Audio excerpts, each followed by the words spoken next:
en los temas que ya ustedes conocen, pues que vienen en el examen.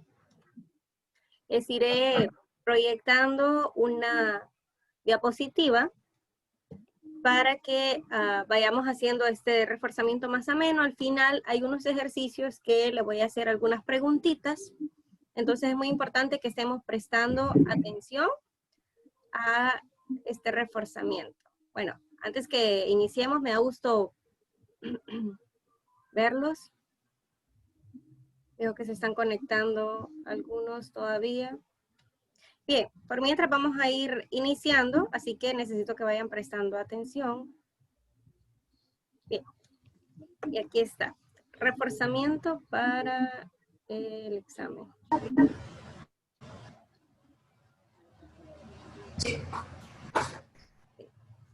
¿Qué temas vamos a reforzar? Ya usted maneja algunos de los temas que estaremos. Bueno, voy a sugerir que no me estén rayando el material. Ajá, muy bien, gracias.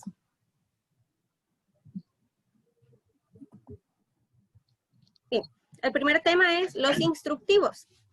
Recuerden que los instructivos son indicaciones que exponen paso a paso las acciones que se debe llevar a cabo para la realización de una actividad simple o compleja. Esta es una definición básica que debemos manejar para el examen. Los conceptos son muy importantes que usted los maneje, no solamente porque el examen es teórico, sino porque en algunas ocasiones usted necesitará poner en práctica esa teoría. Hay varios tipos de instructivos, como los instructivos gráficos, que son aquel tipo de instructivos donde solamente está constituido a base de ilustraciones. Es decir, no es necesario que hayan palabras, sino que solamente van los dibujitos de cómo se realiza alguna actividad. En la explicación de este tema, cuando se subió el video en YouTube, ustedes se dieron cuenta que estaba el ejercicio de un instructivo para realizar el nudo de la corbata, por ejemplo. ¿Sí? No tenía palabras, solamente estaban los dibujitos, entonces esos son los tipos de instructivos gráficos. Se carece de las palabras porque ya con la ilustración es más que suficiente para ir sobreentendiendo lo que se está diciendo.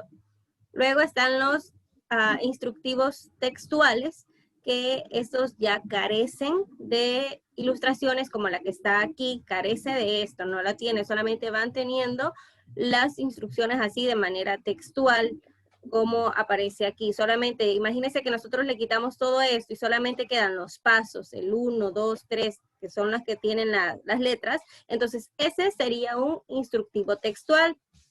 Luego están los instructivos gráfico-textual. Este tipo de instructivos es una fusión de los primeros dos, del gráfico y del textual.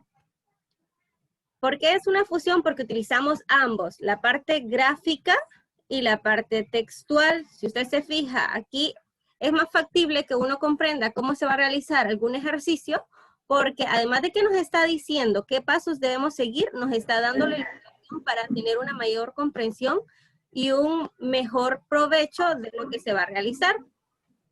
Y por último están los instructivos audiovisuales. Estos tipos de instructivos son, cuando hablamos de audiovisuales, es que pueden funcionar a través del audio, es decir, nosotros podemos proyectar una serie de instrucciones de manera grabada y la podemos proyectar a que un público la escuche, o podría ser también unido a ambos, audiovisual. Yo puedo dar una instrucción en un video de algo que se va a realizar, entonces a eso llamamos instrucciones o instructivos audiovisuales. Yo les mencionaba que esto lo podemos encontrar, como saben que el avance de la tecnología, pues, cada vez es más, entonces algunas veces podemos nosotros encontrar, por ejemplo, en los centros comerciales hay pantallas donde hay instructivos solamente visuales, o también en algunos casos los instructivos audiovisuales. También lo podemos encontrar, por ejemplo, en los taxis. Hay algunos taxis que en la parte de atrás también traen unas pantallas que también proyectan ese tipo de instructivos. ¿Alguien tiene alguna duda hasta el momento? ¿Ninguno? Ok. Ok, gracias. Bien, dejen de, por favor, de estar manchando estas líneas Roger, Alejandro puso estas de acá. Bien, vamos a continuar. Luego está la anécdota y el relato. Estos son dos subgéneros del género narrativo, porque recuerda que el género narrativo es aquel que nos cuenta una historia, entonces estos pertenecen a los subgéneros, son como fragmentos del género narrativo.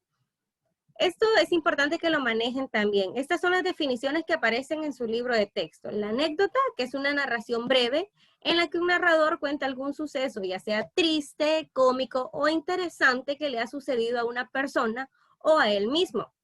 En otras palabras, una anécdota es el hecho de contar algo que nos ha sucedido a nosotros o que le ha sucedido a una persona cercana. Recuerde que cuenta como anécdota cuando le sucede a usted la acción. Es decir, imagínese que a usted iba caminando tranquilamente por San Pedro Sula y lo asaltaron.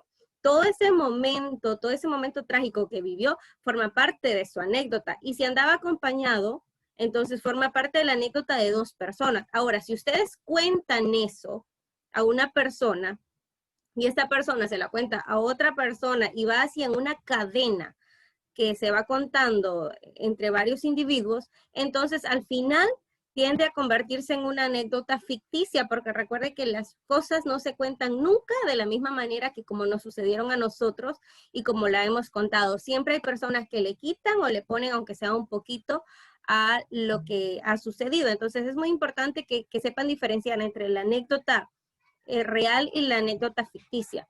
Luego está el relato, que es una narración que expone hechos reales o imaginarios, no poseen una línea argumental y estos carecen de conflicto. Es decir, no es necesario que haya una problemática en un relato. Ese es un texto que generalmente se asocia a situaciones que han ocurrido en el pasado. Muy rara vez usted va a encontrar que vamos a escribir un relato del tiempo objetivo, es decir, en tiempo presente, no. Generalmente siempre se centran en plasmar temas de cosas que han sucedido en el pasado. Pueden ser ya sea reales o imaginarias. Cuando hablamos de que no posee una línea argumental, nos referimos a que su argumento, su esencia, no es necesariamente debe ser de manera lineal, sino que puede ir saltándose, puede ser que hayan cosas que de pronto no se concluyan, entre otras cosas. Hay varios tipos de relatos. Está el primero, que es el relato histórico. Como su nombre lo dice, relato histórico viene de la historia. Aquí contamos cosas totalmente reales y verídicas. Por eso, aquí no les coloco la definición, solamente les estoy colocando datos esenciales que ustedes deben manejar. Ahora, deben saberse la definición porque puede ser que en el examen yo le coloque la definición y usted identifique cuál de los tres relatos sea. O puede ser que le pregunte qué es el relato histórico y usted debe manejar esa definición. Pero por si un dado caso le aparece, por ejemplo, lo que sucedió en 1954 para la huelga bananera, si es un relato histórico o fantástico, con el simple hecho de que usted sepa esto, si son hechos reales o son apariciones de cosas que no existen en la naturaleza, entonces usted se daría cuenta que eso, como es algo que sucedió en la historia hondureña, pertenece al relato histórico. Entonces, muy importante, conocer la definición, pero saber aplicar esa definición, esa parte teórica, a los contextos. Luego están los relatos fantásticos, que estos generalmente se aborda la aparición de elementos sobrenaturales, es decir, aquel tipo de cosas que no suceden o no son parte de la naturaleza del ser humano. Por ejemplo, el hecho de que objetos o seres inanimados cobren vida, o el caso de que ¿han escuchado ustedes esa leyenda de las personas que a veces, antes en el pasado se supone, ¿verdad? Según la historia, existían las personas que tenían la parte de arriba de ser humano y la parte de abajo de caballo, por así decirlo. Eso pertenecería, Caleb, pregunta para Caleb, ¿a un relato fantástico o a un relato histórico? Caleb. Vuelve a la pregunta a mí. Si yo colocara ese ejemplo de las personas... Es que no le escucho, se va. Si yo colocara el ejemplo de las personas que tienen mitad de ser humano y mitad de caballo, ¿pertenecería a un relato histórico o fantástico? Fantástico, Así porque es sobrenatural. es algo sobrenatural, no es algo propio de la naturaleza del ser humano. Y por último están los relatos extraordinarios. El hecho de que sea extraordinario no quiere decir que no sea de la naturaleza. Este sí puede ser de la vida cotidiana, pero se diferencia del fantástico porque aquí en los relatos extraordinarios nosotros colocamos cosas que rara vez o muy difícilmente sucederían en la vida cotidiana. O sea, colocamos cosas bastante exageradas en ese tipo de relato. Entonces, algo muy importante que deben saber, los relatos históricos hablan cosas totalmente reales. Aquí no hay fantasía. En el relato fantástico sí hay fantasía, hay elementos o personas, seres inanimados que son extra de la naturaleza, y los relatos extraordinarios son las exageraciones de la realidad. Bueno, ahora vamos con los pronombres y el artículo. Algo muy básico que debemos conocer es que el pronombre es la palabra que sustituye al nombre y al sustantivo también, o sustituye al nombre o sustantivo. Bien, hay varios tipos de pronombres. Usted debe manejarlos todos, tanto su definición como saber identificarlos, ¿sí? También. De eso, para el examen únicamente necesito que se sepan la definición de lo que es un pronombre y la definición de los pronombres que ya conocemos. Están los pronombres posesivos, que son aquel tipo de pronombre que designan pertenencia ante un objeto. Aquí podemos encontrar algunos de los pronombres posesivos que hay, como el caso de mío, tuyo, suyo. Esto en todas las personas gramaticales que existan. Recuerda que las personas gramaticales son tres: primera, segunda y tercera. La primera, cuando hablamos del pronombre en primera persona, o sea, el pronombre yo. Luego está el pronombre en segunda persona, que sería tú, y el de tercera persona, que sería él o ella. Y todos los derivados de estos. Por ejemplo, en el caso de yo, puedo utilizar el pronombre me, porque también incluye en primera persona, mi en primera persona también, conmigo, y podemos utilizar el caso de nosotros, siempre en primera persona, solamente que en plural. Y así sucesivamente con las siguientes personas gramaticales. Aquí pueden ver a ustedes ejemplos utilizando el pronombre posesivo mío, que sería ese auto es mío. Podemos utilizarlo en segunda persona, ese auto es tuyo, o podemos utilizarlo en primera persona del plural, ese auto es nuestro, ¿sí? Utilizando este pronombre podemos utilizar siempre la misma oración, pero cambiando el pronombre y la persona gramatical, obviamente. Aquí está el caso de otros ejemplos, como el caso de suyo. Si ustedes se fijan, aquí hay dos veces suyo, pero es dependiendo si nosotros lo utilizamos en singular o en plural. En este caso, tenemos suyo aquí, donde dice la casa es suya. Estamos utilizando en primera persona, perdón, en segunda persona, y lo estamos utilizando en singular, mientras en este caso las ideas son suyas, estamos utilizando siempre en segunda persona, pero lo estamos utilizando en plural. Esa es la diferencia ahí nada más. También están los pronombres interrogativos y los exclamativos, que son similares, y ese tipo de pronombres se utilizan en el caso de los interrogativos para formular preguntas, y son las mismas palabras patrones que los pronombres exclamativos, que estos los utilizamos para dar a conocer nuestras ideas, pensamientos, y lo hacemos con más ímpetu cuando hablamos. Aquí utilizamos el caso de qué, quién, quiénes, cómo, cuál, cuánto. Todos los mismos pronombres que utilizamos en los interrogativos los podemos utilizar en los pronombres exclamativos. Lo único que cambia es que recuerde que en los interrogativos, como sirven para formular preguntas, siempre vamos a utilizar signos de interrogación, y en los exclamativos los signos de admiración. ¿Y qué es lo que cambia? La forma en la que se pronuncian. No es lo mismo decir ¿qué comerá hoy? A decir qué lindo día. O sea, lo estamos diciendo de una manera totalmente diferente. Todo es de acuerdo a la intención comunicativa que la persona o el usuario de la lengua esté realizando. Luego están los pronombres Esos son los pronombres indefinidos. Este tipo de pronombres indefinidos hace referencia a que no somos de manera exacta, o sea, no lo decimos de manera exacta a la hora de hablar en estos pronombres indefinidos.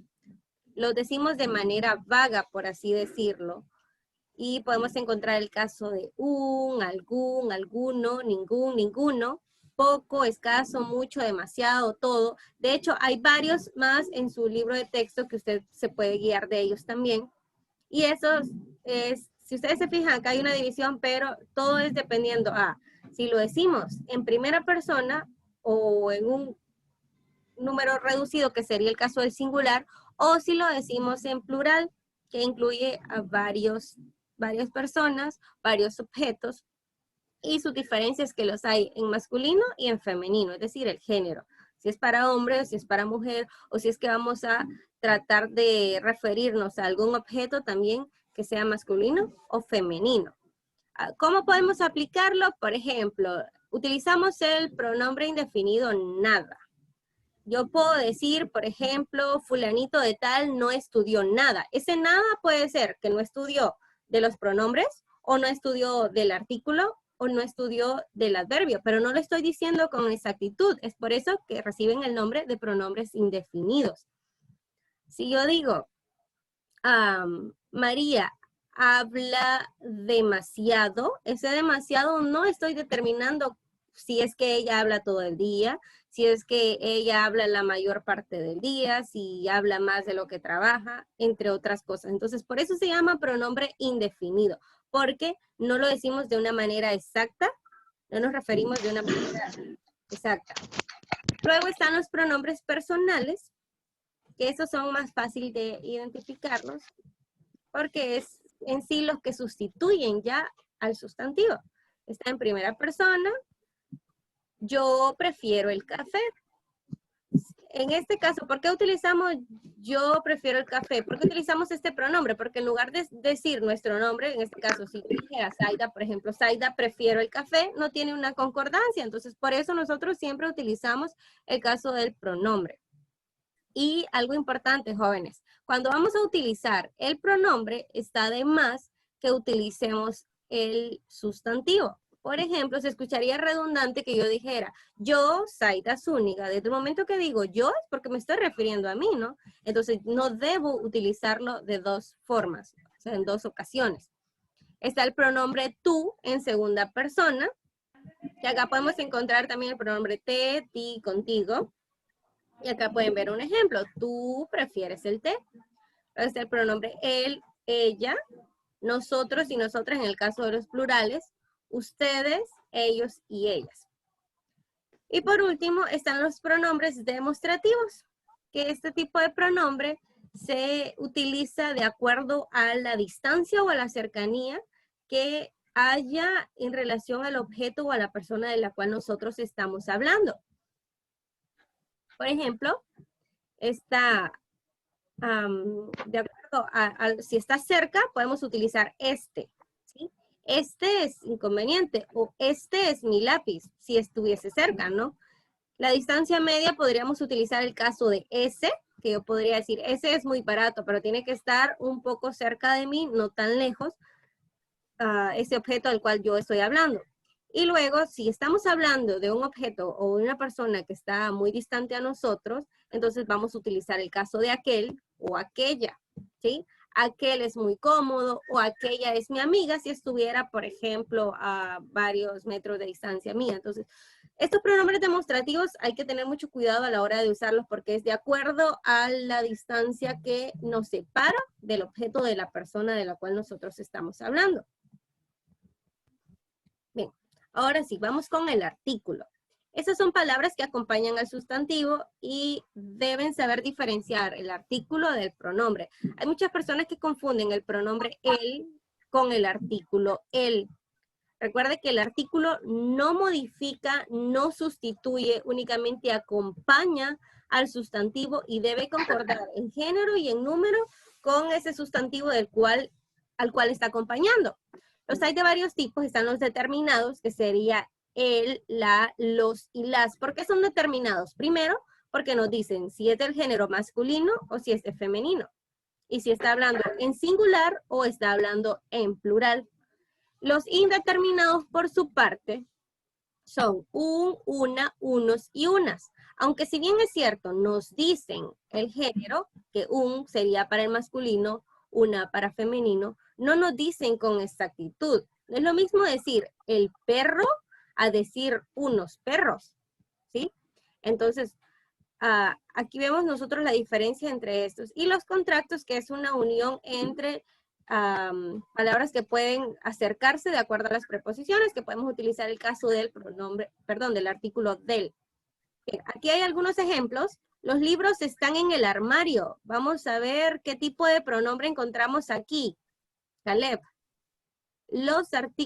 ¿Qué tipo de artículo? Los libros están en el armario. ¿Qué tipo de artículo hay? Caleb. Determinado. Determinado, muy bien. Vamos a ver, Eleazar. El televisor está apagado. Sería él, que sería un artículo determinado también. Muy bien. Vamos a ver, Jafet. Tiene unas cuantas heridas en la espalda. ¿Dónde está el artículo y de qué tipo es? Unas. Bien, entonces ¿es un artículo? Indeterminados. Muy bien, indeterminado. Está guardado en el garaje del vecino. ¿Será que esta oración tiene artículo?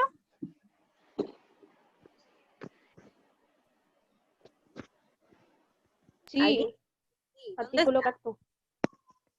Contracto, muy bien, que sería de. Y por último, solo quedaron unos materiales, que unos, pues, es un artículo.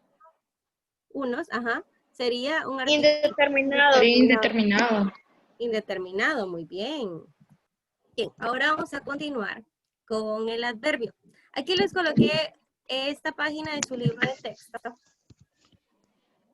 para que sepan que, bueno, en la explicación cuando les di este tema en YouTube, les dije que estaban en esta parte, pero para aquellos que no leen, recuerden que el adverbio es la palabra invariable de la oración que tiene como función modificar el significado del verbo, adjetivo, adverbio, porque puede modificar otro adverbio, y el sustantivo. Hay varios tipos de adverbios, los hay de tiempo, que esto nos dicen cuándo se realiza la acción verbal. Aquí pueden ustedes encontrar los ejemplos, ahora, anoche, temprano, antes, después. Todas estas palabras son en relación a cuándo se realiza la acción verbal. Luego están los adverbios de cantidad, que en efecto se refieren a la cantidad de la acción. Esta puede ser que fue, podemos utilizar el caso de mucho, poco, más, menos, tan. Y bueno, aquí en este texto ustedes se pueden fijar que cada uno de los adverbios que se utilizan están destacados aquí. En el caso de adverbio de cantidad se utiliza en más. No se pueden empequeñecer más, ¿sí? Entonces, siempre están en relación al verbo. Fíjese bien acá, el verbo es empequeñecer. Entonces, justamente después vamos a encontrar el adverbio. ¿Podemos encontrarlo antes? Sí, lo podemos encontrar antes, pero siempre, siempre es en relación al verbo, ¿ok? O el sustantivo que estemos modificando también. Luego están los adverbios de afirmación, que esas son palabras que realmente nos afirman o nos confirman que la acción fue realizada. Aquí podemos utilizar el caso de sí, claro, también, ciertamente, seguramente, entre otras. Están los adverbios de modo, que estos nos dicen de qué forma se realiza la acción verbal. Si fue que la hizo enojado, si fue que la hizo contento, si fue que la hizo feliz. Y aquí podemos encontrar algunos más. Bien, mal, regular, apenas, adrede, entre otras. Luego están los adverbios de negación, que son lo contrario a los de afirmación. Estos rechazan la afirmación. Aquí podemos utilizar el caso de no, tampoco, jamás y nada. Deben saberse estos patrones o estos tipos de adverbios con sus ejemplos, porque puede ser que en el examen yo le coloque oraciones y usted tenga que identificar dónde está el adverbio, o cuál palabra es el adverbio, o qué tipo de adverbio es. Luego están los adverbios de duda, que estos expresan probabilidad. No es algo como que estuvo definido así o se definió así, no. Aquí podemos utilizar el caso de acaso, probablemente, quizás. Entonces, no dicen de manera exacta cómo se realizó la acción verbal, sino que solamente dan una posibilidad. Y por último, los adverbios de lugar, que son más fáciles de identificar, porque eso nos dicen el lugar donde se realiza la acción verbal. Puede ser aquí, ahí, allá, arriba. Si yo digo, los muchachos están en el supermercado, la palabra supermercado, como nos está diciendo el lugar de la acción, constituiría un adverbio de lugar. ¿Ok? Si yo digo, por ejemplo, los muchachos se conectarán a las 11, bueno, a las 11 de la mañana. Las 11 de la mañana sería el adverbio de tiempo porque nos está determinando cuándo a la acción verbal. ¿Ok? Esto por los adverbios. Ahora, aquí hay unos cuantos ejercicios que vamos a realizar juntos. Vamos a ver. Samantha. Samantha, ¿cuál de estas palabras es un adverbio determinado? El, la, un o las.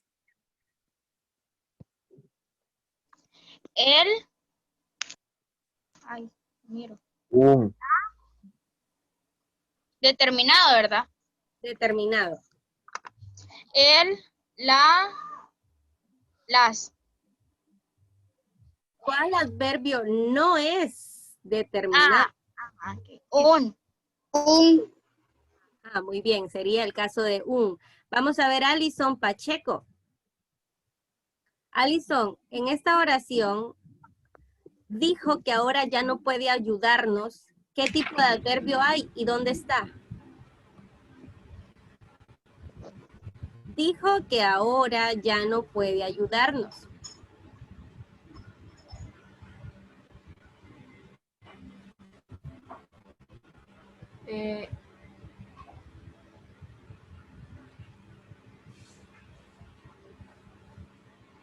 Ahora. Ahora, muy bien, ese es el adverbio. ¿Qué tipo de adverbio es? De cantidad, de tiempo, de lugar, de modo. Ahora. De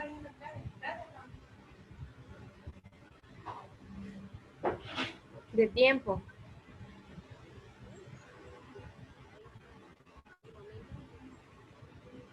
O que habría de realizarse. Bien, Alison. Bien, en la siguiente, Kenneth, ¿cuál de las siguientes palabras es un adverbio de cantidad? Ahora, abajo, claro, demasiado. Sería demasiado. Demasiado, seguro. De cantidad, me dijo. Sería demasiado. Seguro, Miss, es demasiado. Correctamente, este es el adverbio de cantidad. Vamos a ver a Joseph Álvarez. Él dijo que quizá mañana llegará, él dijo que quizá mañana llegará. Esta palabra que está subrayada, ¿qué tipo de adverbio es? Esta, Joseph. Quizás.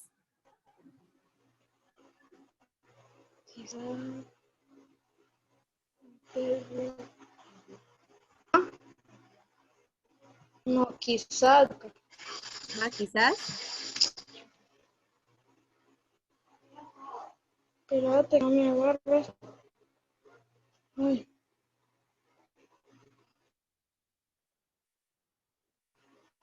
De tiempo. De tiempo. Ok, vamos a ver otra persona. Sí, yo. Vamos a ver. Abby. Vamos a ver, Abby. Quizás. ¿Qué tipo de adverbio es quizás? Quizás es de duda. De duda, muy bien, qué bien anda. Vamos a ver, Axel, el último Axel. No entraron a la clase. ¿Qué tipo de pronombre podríamos utilizar en esta oración? Ellos.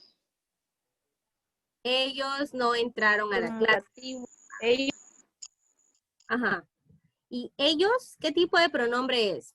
¿Personal, demostrativo, posesivo, indefinido o de cuál? Demostrativo, creo. Ellos. Vamos a ver, le vamos a pasar esa pregunta a... A mí. Perdón, es que no veo quién es. Vamos a ver, Axa. Axa, ¿qué pronombre es ellos, Axa? Ellos. No está aquí, no está escrita. Solo ellos. Ellos no entraron a la clase. Había personales, Ajá. indefinidos y Posesivos, hay varios, pero ¿qué tipo de pronombre es este? Ellos. Vamos a ver, ¿qué nos dice Yafet? Tommy, Vamos a ver, lo escucho, dígame. adverbio del lugar. Ellos, pronombre, pronombres, vamos a ver, no puede ser. Sí, yo. Vamos a ver, dígame.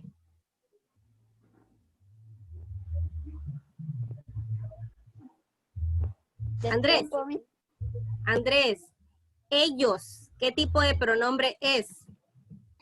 Pronombres personales. Ajá, muy bien. Ah, así por es, fin, uno. personales. Óiganme, porque me estaban diciendo adverbios. Y yo todavía les decía pronombres. Bien, chicos, con esto terminamos el repaso. Les mando un fuerte abrazo. Que Dios me los bendiga siempre. Y bueno, todavía no se me salga. Voy a dejar de compartir. Hermosa, bella, guapa. Bien, me dio mucho gusto verlos. Feliz me hace que se hayan conectado.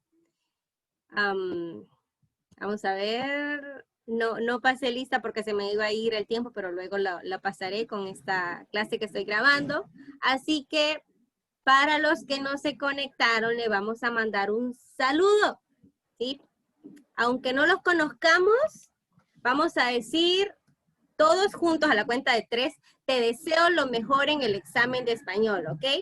1, no se rían. 1, 2, 3. Te deseo lo mejor en el examen de español. No. Enciéndanme ese micrófono todos. A la cuenta de 3, quiero que se escuche como corredito, ¿verdad? 1, Alison, ese micrófono. Caleb, el micrófono. Desde la radio, escucha. Vamos a ver. Escuchando vía FM. 2, 3. Te Lo mejor en el examen de español. Examen de español. Ajá, muy Te lo bien. decíamos desde la República.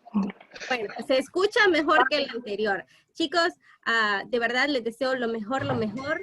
Ya saben, estudien de conceptos, estudien practicando ejemplos. Recuerden que yo no soy tan teórica, soy más práctica, me interesa más que identifiquen, que conozcan, a que se vayan a saber una definición, porque al final de cuentas, las definiciones, pues, lo más importante de ello es saber practicarlas. Así que espero Los pronombres. que todos saquen buena nota. Hola, mister. No vayan a estar con el libro a la hora del examen. Recuerden que el examen va a ser a través de Google Formularios, igual que educación física. También, no se confíen con la nota que les aparece ahí, porque ese examen, lógicamente, debe pasar por la revisión del maestro. Y algo muy, pero muy importante, recuerden que es la clase de español y que la ortografía es sumamente importante. Le va a salir mala una respuesta si usted no inicia con mayúscula. Le va a salir mal una respuesta si usted no le coloca tilde a una pregunta. ¿Ok? La aplicación se la va a colocar mala. Tienen que tomar en cuenta la ortografía, ¿sí? Recuerden que siempre que le reviso trabajo, yo le digo, corrija su ortografía, colóquele tilde a esto, se inicia con mayúscula, no escriba su nombre en minúscula. Les digo varias cosas, entonces tomen en cuenta eso. Si son personas reincidentes, se van a quedar con esa nota, ¿ok? Entonces practiquen bien, no escribir su nombre en minúscula, Cuando vayan a iniciar las respuestas, empiecen con mayúscula, ¿ok? Y algo muy importante, chicos, concéntrense, esténse concentraditos, porque al final de cuentas no necesitan copiar para un examen, necesitan dar a demostrar la capacidad que ustedes tienen, lo que ustedes realmente han aprendido, ¿ok? Así que voy a confiar en que ustedes no van a copiar en mi examen. Los chicos de séptimo son los más honestos, ¿ok? Bueno, entonces ahora sí vamos a dar por concluida la clase. Pórtense bien, cuiden a sus papás, cuiden a sus hermanos, cuiden a sus mascotas, pasen tiempo en familia, estudien y sobre todo tengan una buena comunicación con Dios. Siempre, siempre oren porque Dios es el que tiene el control de todo. ¿Ok? Hasta luego, chicos. Vamos, Miss. Nos vemos. Adiós. Adiós, adiós.